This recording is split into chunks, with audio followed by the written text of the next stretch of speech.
Commander Jun Park stood rigid as the holographic image of Empress Ta flickered before him. The alien ruler's silver skin glistened under the light of her three-mooned homeworld. Her 6 eyes blinked in sequence as she studied the human delegation with obvious disdain. "These humans," she said, mandibles clicking with amusement, "barely evolved beyond their primate ancestors. Their technology is laughable." The Earth delegation remained silent. They had prepared for this moment for years. 17 star systems they had crossed to reach the heart of the Chiron Empire, hoping to establish peaceful relations with the most powerful civilization in this sector of the galaxy. Jun maintained his composure despite the insult. His military training served him well now. Behind him stood 5 other representatives, scientists, diplomats, and military personnel chosen to represent humanity's best qualities. "Your Majesty," he said, "humanity seeks only friendship and knowledge exchange." Captain Hannah Kim, standing to his right, subtly tensed. She had warned this might happen. The Chirons had a reputation for viewing other species as resources to be harvested rather than equals to be respected.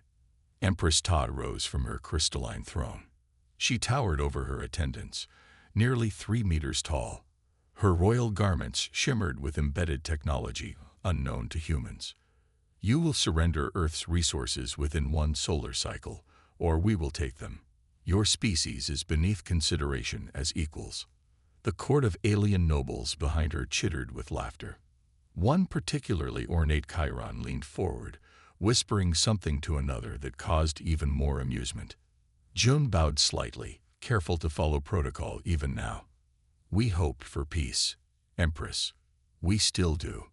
"Peace." Empress Tae's voice rose sharply. "Peace is for equals. You are cattle who have learned to speak. Nothing more." The delegation watched as images of Earth appeared in the air between them. Cities, oceans, forests, all labeled with resource values and extraction estimates. The Chirons had been studying them longer than they realized. "Your water alone makes your conquest worthwhile," she continued. "Your resistance would be pointless. Accept your place in the natural order." Dr. Min Lee, Earth's leading xenobiologist, stepped forward. "Empress, there is much we could learn from each other.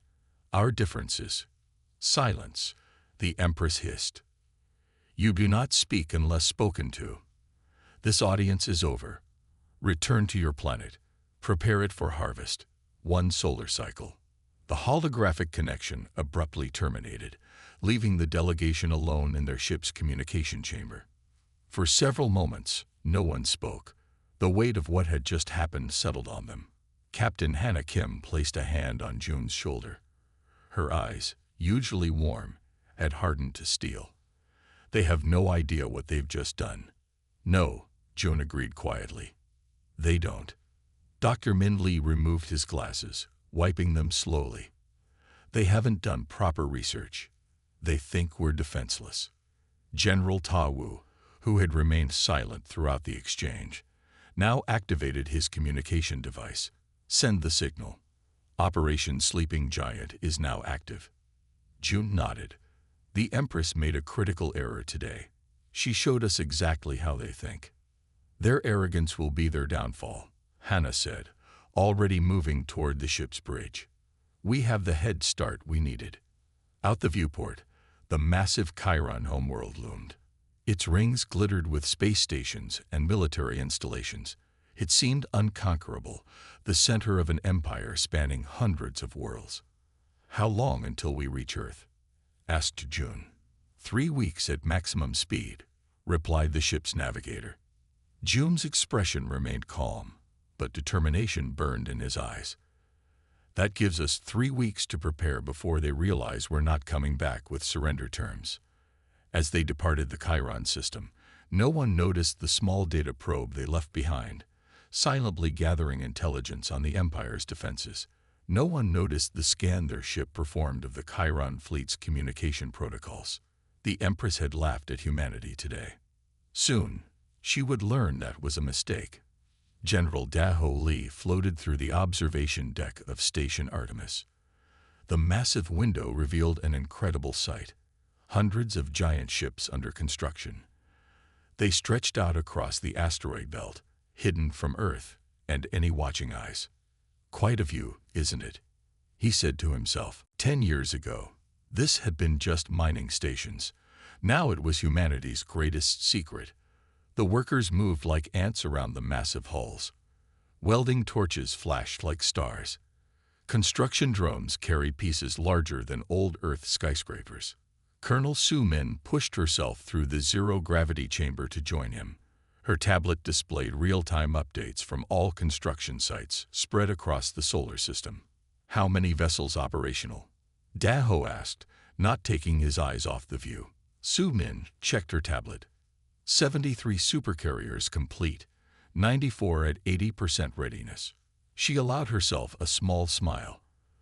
The propulsion systems work better than expected. The Chirons never imagined we could adapt their technology so quickly. Daho nodded. When the first Chiron scout ship had crashed on Mars 15 years ago, humanity realized they weren't alone. Instead of announcing it to the world leaders had made a different choice. They studied it, prepared, built. The Chirons think we're just starting to reach nearby stars, said Daho. They have no idea we've been watching them for over a decade. A transport ship docked at the station, bringing more workers from Earth. Every day, thousands traveled to the hidden shipyards under the cover story of asteroid mining operations, the largest secret in human history, kept by millions. Dr. Jinwoo wants to see you, Su Min said. He's made another breakthrough. They made their way to the research section. Dr. Jinwoo stood before a glowing energy field. Inside it, a piece of metal floated untouched. General. Jinwoo's eyes lit up with excitement. Watch this. He pressed a button. A laser powerful enough to cut through steel fired at the metal. The energy field flashed blue, and the laser disappeared completely. The shield harmonics?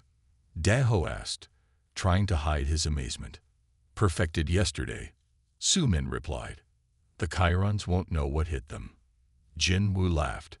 We used their own technology against them. Their shields were designed to stop physical objects and energy weapons they knew about. But we found a way to make them work against all types of attacks. Daho stepped closer to the demonstration. How did you solve the power problem? That's the beautiful part, Jinwoo said. We didn't need their power systems. We created our own. He pointed to a small box near the shield generator. This battery could power a small city for a year. We have thousands ready to install. Alarms suddenly blared throughout the station. Daho's communication device activated automatically. Report, he demanded. The voice came through. The diplomatic ship has returned from Chiron space, sir. They're requesting immediate conference. Daho's face hardened. How long before the meeting? 3 hours, sir. He turned to Su Min. Accelerate all production. If the diplomacy failed, we need every ship ready. As they hurried toward the transport bay, they passed a massive viewport showing the largest ship under construction. Its name was painted on the nearly completed hull, EDS Defiance. Will we be ready? Su Min asked quietly. Daho watched the workers moving with renewed urgency as the alert spread. We have to be. Humanity has one chance. In secret laboratories across the solar system, engineers continued their work. On Mars, weapon systems based on Chiron technology were entering final testing. In orbital stations around Jupiter, pilots trained in simulators for ships still being built. And deep in the asteroid belt, humanity's fleet grew. The Chirons believed they would find a primitive species ready for harvest. Instead, they would find humanity's fist, forged in secret and ready to strike. Daho looked once more at the growing armada. The Empress laughed at us, he said. Let's see if she's still laughing when our ships block out her stars. Ambassador Hyun adjusted the collar of his formal diplomatic uniform as he waited to be announced. The grand hall of the Chiron Imperial Palace towered around him, its walls built from the crystallized remains of conquered worlds. 6 months had passed since the first meeting, 6 months of frantic preparation back home. The court herald, a tall Chiron with ceremonial face markings, struck the floor 3 times with his staff. The human ambassador seeks audience with Her Imperial Majesty, Empress Ta, ruler of 1,000 stars. Hyun walked forward with measured steps. Chiron nobles lined the path to the throne, their chittering whispers following him like insects. They wore ornate armor and jewelry made from the resources of plundered planets. Some openly laughed as he passed. Empress Ta lounged on her crystalline throne. She appeared even more decorated than before, with new trophies adorning her royal garments. Her 6 eyes narrowed as Hyun approached. "The human returns," she announced to her court. "Have you brought news of Earth's surrender?" "Your Majesty," Hyun said with a formal bow, exactly as deep as protocol required. "No more, no less. I come with a message from Earth's United Defense Council. We request you reconsider your demands. Humanity is prepared to defend itself." Laughter erupted from the court. The Empress's mandibles clicked rapidly, her version of amusement. "With what?" The Empress laughed, a harsh sound like breaking glass. "Your primitive rockets, your nuclear weapons. We have studied your defenses thoroughly. Your most advanced weapons would barely scratch our smallest vessels."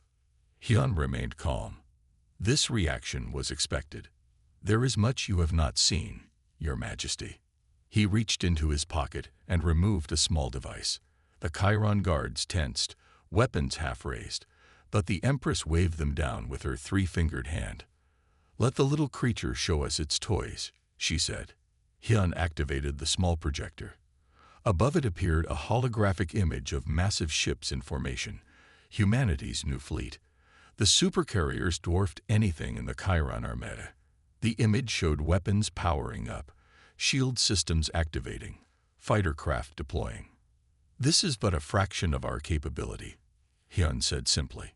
For a moment, silence fell across the court. The Empress leaned forward, her eyes fixed on the display. Chief Advisor Sang-min moved quickly to the Empress's side. He leaned toward her, mandibles close to where her ears would be if she were human. "Your Majesty," he whispered urgently, though Hyun could still hear. "Our intelligence has detected unusual activity in their system. Perhaps we should investigate before." She shoved him away with enough force that he stumbled backwards down the throne steps. "Clever forgeries," she hissed, rising to her full height. "Do you think we are so easily fooled by light displays? We have conquered species far more advanced than yours." Her voice rose to address the entire court. "The human deadline has expired. We will make an example of Earth." The court erupted in cheers and battle cries. Some nobles were already discussing which parts of Earth they would claim after conquest. Hyun took a deep breath. He had tried. They all had tried. He bowed formally, one last time. "We offered peace. Remember that." The Empress's eyes glittered coldly. "Take your warning back to your doomed world. You have 2 Earth cycles before our arrival." As Hyun was escorted out, he heard the court discussing the invasion plans. They spoke of Earth as if it were already theirs. 3 days later, as Hyun's ship sped back toward Earth, the Chiron scouts reported something strange. The human outposts on Mars and Europa had seemingly vanished overnight. No transmissions, no heat signatures, no signs of habitation. When the scout commander reported this to Empress Ta, she merely smiled, mandibles clicking softly. "They flee like cowards," she said. "Prepare the invasion fleet. Earth will fall, and the humans will learn their place in our empire." The scout commander hesitated. "Your Majesty, something feels wrong about this. Are you questioning my judgment?" Her voice turned dangerous. "No, Your Majesty," he said quickly, bowing low. "The invasion fleet will depart as scheduled." As he left, the Empress returned to studying the star charts showing Earth's solar system. Soon it would be just another conquest in her glorious reign. Admiral Ji-hoon stood on the bridge of the EDS Defiance. The supercarrier's command deck was silent. Everyone watched their screens as the Chiron invasion fleet approached Earth's orbit. The Defiance was hidden behind Earth's moon, its massive form invisible to Chiron sensors. At over 5 kilometers long, it was the largest warship humans had ever built. But it wasn't alone. "Status report," Ji-hoon said quietly.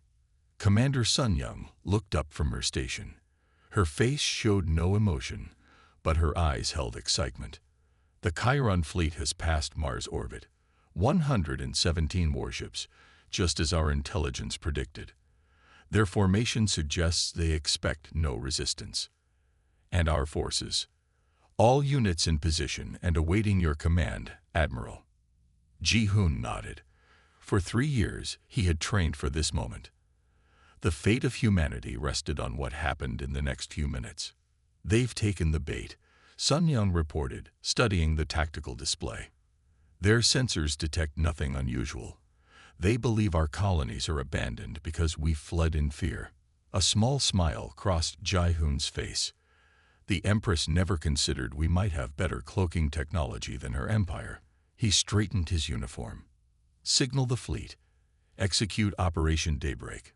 Sun Young pressed her palm against the command console, sending fleet-wide signal now. Throughout the solar system, something miraculous happened. Space itself seemed to ripple as massive ships shimmered into visibility.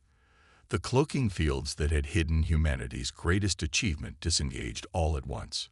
200 supercarriers, each larger than any Chiron vessel, appeared in perfect formation. They had been hiding in plain sight, behind moons, within asteroid fields, even in Earth's orbit. Now they revealed themselves, surrounding the invasion force completely. The tactical officer couldn't hide his awe. "Look at them. It's beautiful." On the Chiron flagship, the mood was very different. Empress Ta had been relaxing in her command throne, already planning how she would divide Earth among her nobles. Now she stared in disbelief at the tactical display as it lit up with hundreds of massive ships. "Impossible," she whispered, all 6 eyes wide with shock. Her tactical officer frantically worked his controls. "Your Majesty, we're detecting energy readings beyond anything we've ever seen. These ships, they're larger than our dreadnoughts." "How?" the Empress demanded. "Their technology was primitive. We monitored them for years. We showed them what we wanted them to see," came a voice from the communication system. "Your Majesty," her communications officer said, trembling slightly, "the humans are hailing us." The main screen activated, and Ji-hoon's face appeared. He wore a simple black uniform with Earth's new united military insignia, a planet with a protective shield. "Empress Ta," he said calmly, "your invasion ends here. We offered peace, and you chose war." The Empress rose from her throne. "This is some trick, some illusion." Ji-hoon shook his head. "Look outside your viewport, Empress. See for yourself." As Tai turned toward the large viewport that dominated one wall of her bridge, she saw something that no Chiron emperor or empress had ever witnessed in their 1,000-year history of conquest. The stars were vanishing, one by one, as Earth's carriers moved into position. Their massive hulls eclipsed the light from distant suns, creating an artificial night, where once the blackness of space had been dotted with countless stars. Now there was only darkness broken by the running lights of human vessels. "Tactical analysis," she demanded, her voice no longer confident. "We are completely surrounded," her tactical officer reported. "Their weapons are locked on our ships. We cannot win this battle." On the Defiance, Ji-hoon watched the Chiron ships on his tactical display. They had begun to move into defensive formations, but it was too late. "Admiral," Sun Young said, "all carriers report ready. Weapons charge, awaiting your command." Ji-hoon looked at the image of the frightened Empress on his screen. "Now, Empress Ta," he said, "shall we discuss terms of your surrender?" The great hall of the EDS Defiance had been transformed. Where once there were tactical displays and weapon controls, now stood a long table. Human and Chiron representatives sat across from each other, tension thick in the air. Admiral Ji-hoon stood at the head of the table. His uniform was perfectly pressed, his expression calm but firm. Behind him, through the massive viewport, Earth shone blue and beautiful.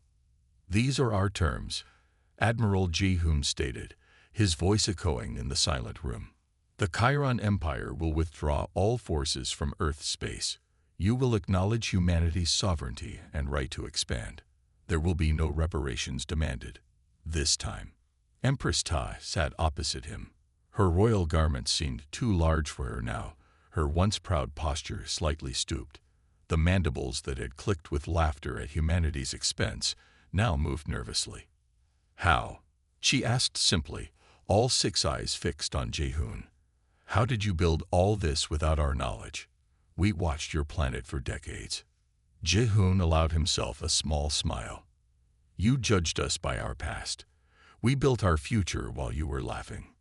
General Daho, standing nearby, added, "Your scouts saw what we wanted them to see. Old rockets, primitive satellites. Meanwhile, our real work happened where you never thought to look." The Chiron nobles shifted uncomfortably. They had come expecting to negotiate their empire's survival. Now they realized how close they had come to destruction. "Your technology?" one Chiron scientist asked, unable to contain his curiosity. "It's beyond anything we have." "How?" "We learn quickly," Ji-hoon replied. "One crashed scout ship taught us enough. Human scientists work together instead of competing. We had something you never had." "What was that?" asked the Empress. "Necessity," said Ji-hoon. "When survival is at stake, humans achieve impossible things."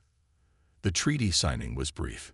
Empress Ta pressed her royal seal into the document, officially recognizing Earth as a sovereign power. The Chiron ships would depart immediately. As Tai prepared to leave the Defiance, she paused near General Daho. Away from her court, she seemed older, wiser perhaps. "I have ruled for 3 centuries, she said quietly. "Never have I misjudged a species so completely." Daho nodded. "Perhaps that is the beginning of wisdom." She studied him for a moment. "The weapons you built, will you use them as we have? To conquer, to rule?"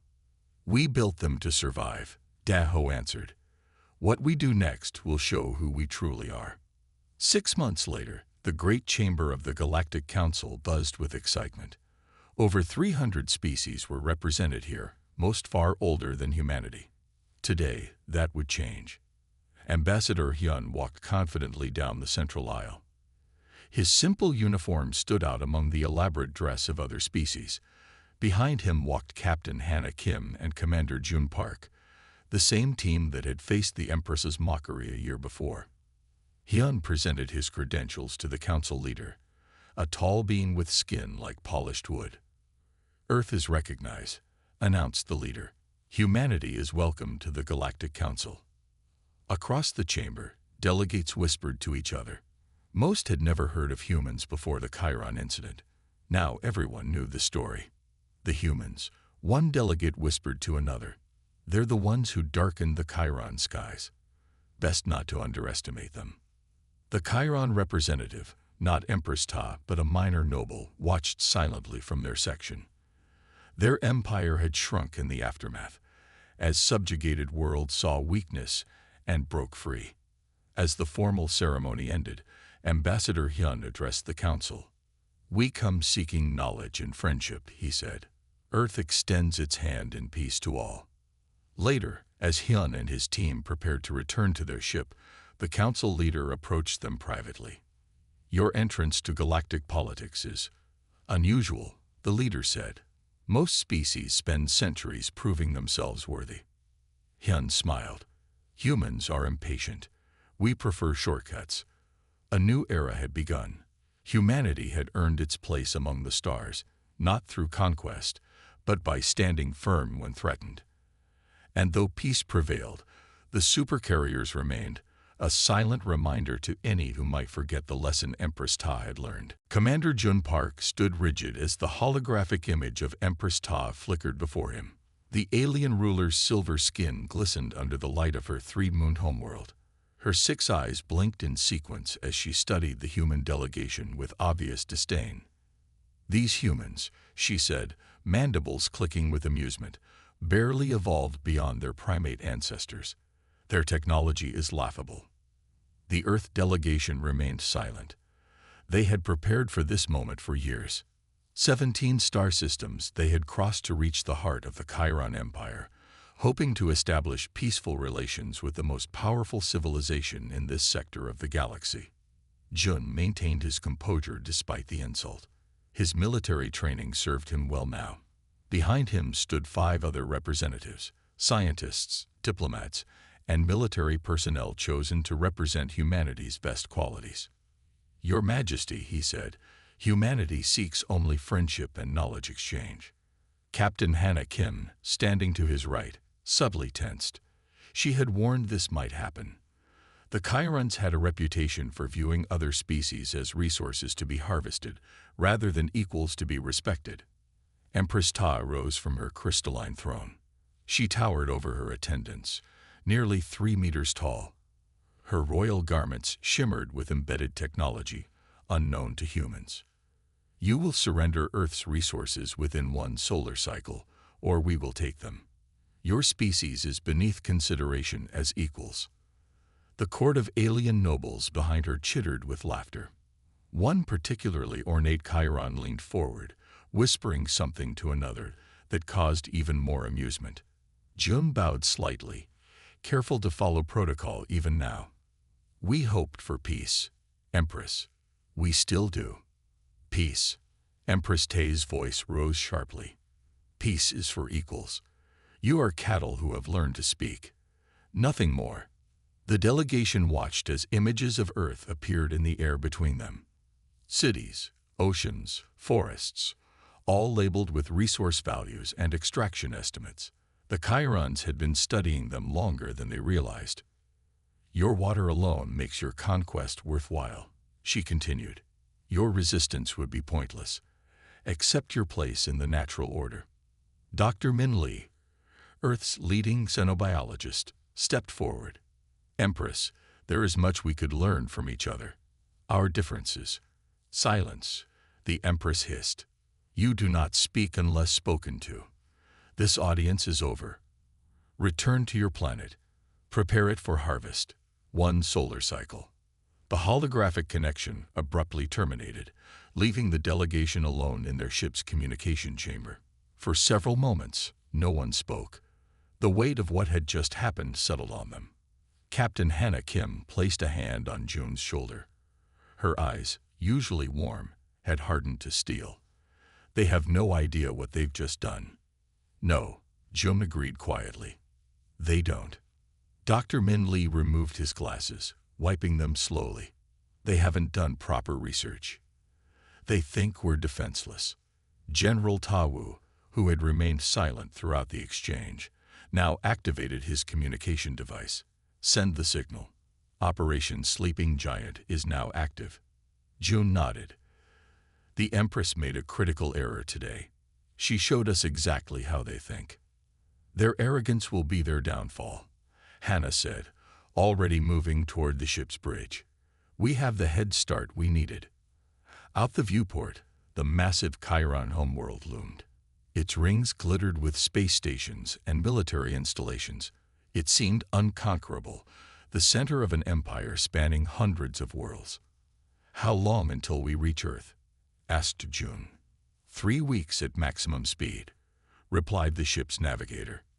Jun's expression remained calm, but determination burned in his eyes. "That gives us 3 weeks to prepare before they realize we're not coming back with surrender terms." As they departed the Chiron system, no one noticed the small data probe they left behind, silently gathering intelligence on the Empire's defenses. No one noticed the scan their ship performed of the Chiron fleet's communication protocols.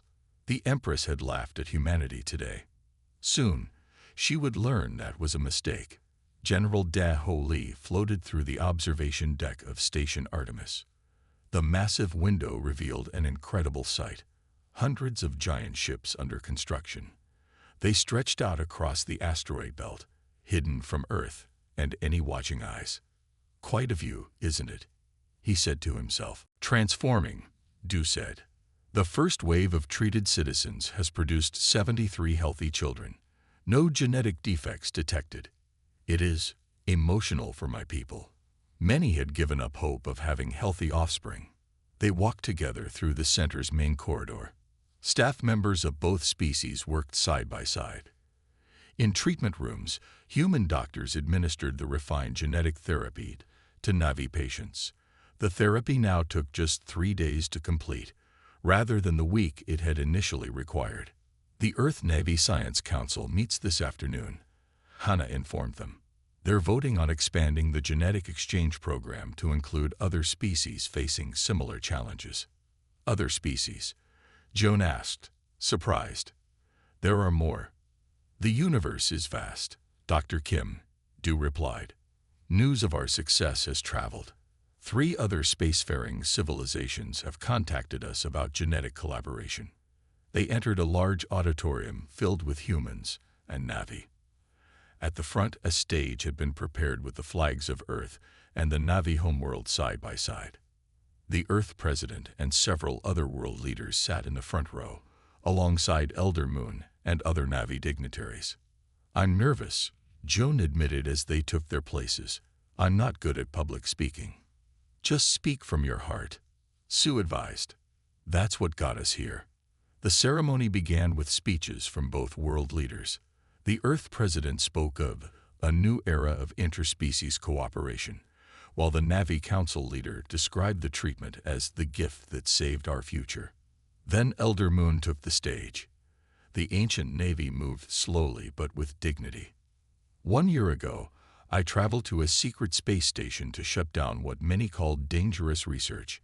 Instead, I found hope. Today, I am pleased to announce that the genetic decline of the Navy has been halted. The first new generation shows complete genetic stability. Applause filled the auditorium. Elder Moon continued. For this reason, the Na'vi Council unanimously votes to present our highest honor, the Star of Preservation, to the humans who saved our species. Dr. June Kim and Dr. Sue Park, please join me. June and Sue walked to the stage, where Elder Moon presented them with gleaming crystalline stars that seemed to contain actual light within. These are the first ever given to non-Navy, Elder Moon explained. From this day forward, you are known to all Navy as Friends of the Stars. After the ceremony, a reception was held in the center's garden. Humans and Navy mingled freely, sharing food and conversation. Tai approached Jun with a small Na'vi child. Dr. Kim, meet Hannah, Ta said, named in honor of the ambassador, the first child of the new generation. The child looked up at June with curious large eyes.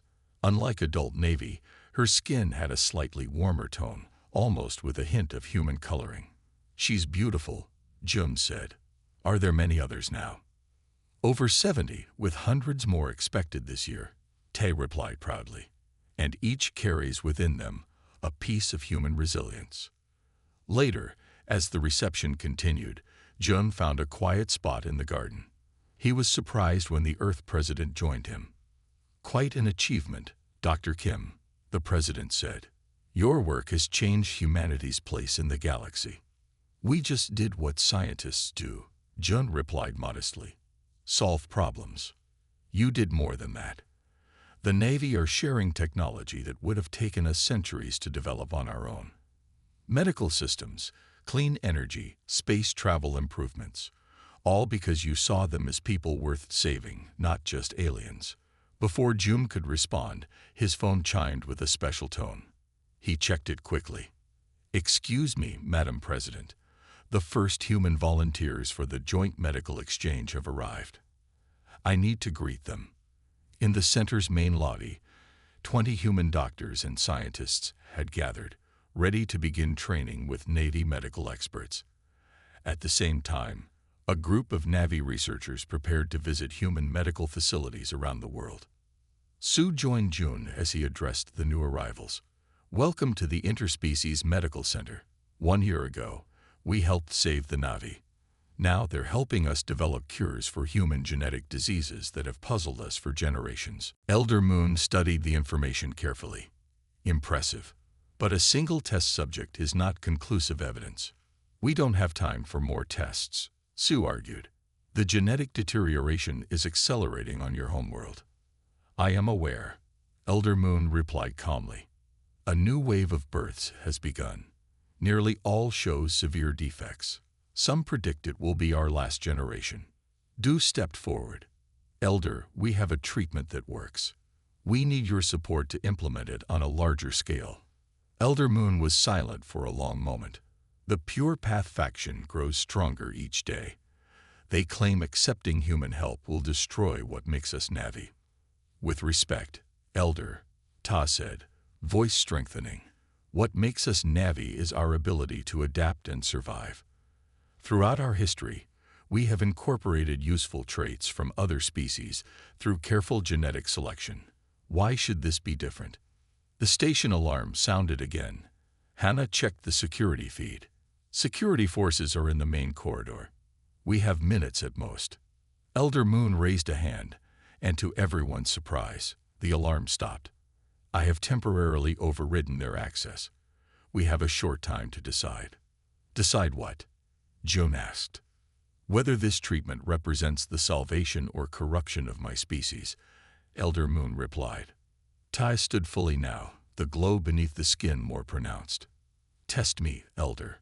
Confirm that I remain Navi in all essential ways, while carrying the human gift of genetic resilience. Elder Moon approached Tai and placed long, delicate fingers on the younger Navi's face. They stood like this, eyes locked, for several minutes while humans and Navi watched in tense silence. Finally, Elder Moon stepped back. I sense no corruption, only healing. The essence remains Navi, but stronger. The Elder turned to address them all. I will support your research. The Navy must adapt or perish. This has always been our way. What about the Pure Path faction? Bo asked. They will resist, Elder Moon acknowledged. But when they see the results, the Elder gestured to Ta. Evidence is more powerful than ideology. Hannah's tablet chimed. The UN vote has been postponed. Something about new diplomatic developments. Elder Moon nodded slightly. I may have communicated my preliminary findings to certain influential humans. So we can continue our work? June asked hopefully. Under proper oversight, yes, Elder Moon replied. No more secrets. This treatment must be developed openly, with both our peoples fully informed. 1 week later, Tai underwent the final testing. In a lab now filled with both human and Navi scientists, Dr. Kim announced the results. Complete success. Tai's reproductive cells show full genetic restoration. The treatment has exceeded our expectations.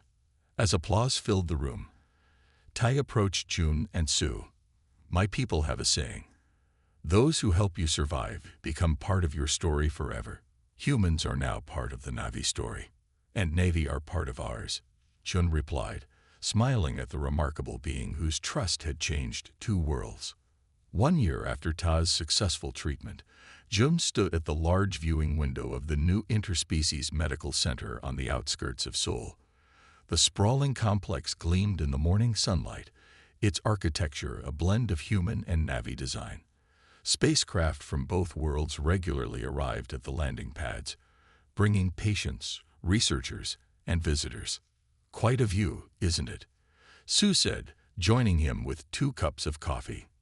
Sometimes I still can't believe we did it, Joan replied, accepting the coffee. 1 year ago, we were working in secret. Now look at this place. The center had become the hub for the genetic therapy program that was saving the Navi species. After Elder Moon's endorsement and the successful treatment of Tai, both governments had finally embraced the collaboration. The Pure Path faction still existed but had lost most of its influence as the treatment proved successful. Dr. Kim, Dr. Park, called a familiar voice. Ambassador Hannah approached them, accompanied by a tall Navi official. The ceremony begins in 30 minutes. The president is already here. Is that the new Navi Council leader? Sue whispered. Hannah nodded. Leader Do. Quite a promotion from medical director. Do greeted them warmly. Dr. Kim, Dr. Park, your presence honors us today. The honor is ours, Jun replied. How are things on your homeworld? The room fell silent. All eyes turned to Ta. As the one who defied the council to continue this work, Ta said solemnly, I will be the first test subject. Jun shook his head. It's too risky.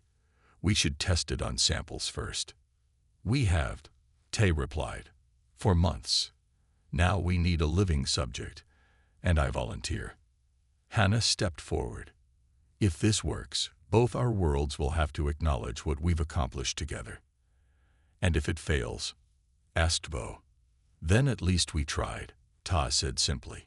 Better to die attempting to save my people than to watch passively as we fade into extinction.